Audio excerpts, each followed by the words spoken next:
ඔබට මේ පෙනෙන්නේ මේ තියෙන්නේ දෙවුන්දර තුඩුවට ආසන්න ස්ථානයක දකින්න ලැබෙන ඇංකරය නැත්නම් නැන්ගූරමක්. මේක ඉතිහාසය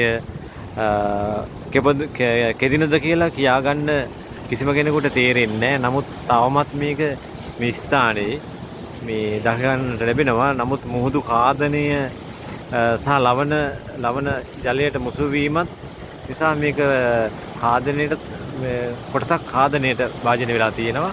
දැන් ඔබට දැක ගන්න පුළුවන් මේකේ හැඩය.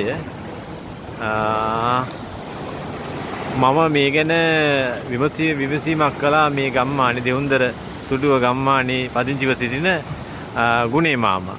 එතුමගෙන් අහලා තමයි මම දැන් මේ වැඩිදුර විස්තරයක් දැනගන්න බලන්නේ.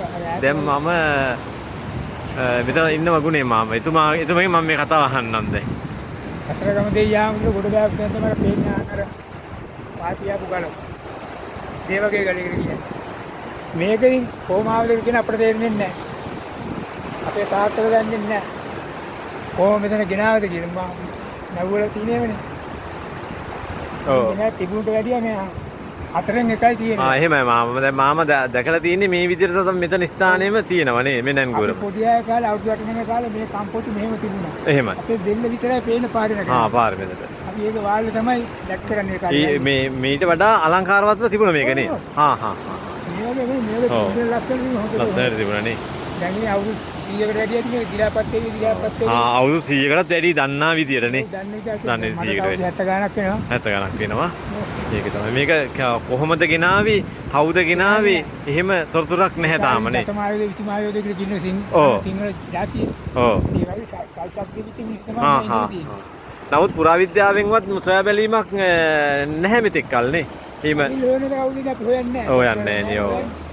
කිසිම මේක සංරක්ෂණය කිරීමක්වත් නැහැ නේද? නෑ නෑ තියෙන්නේ. එහෙම නෑ. අර දේවල් තියෙන ඕම තියෙන සංරක්ෂණය කරන මොකද මේ ඇති වැඩි? ඇති වැඩි එහෙමත් මූල කඩ දෙක ගොඩක් තියෙන්නේ. ඔව්.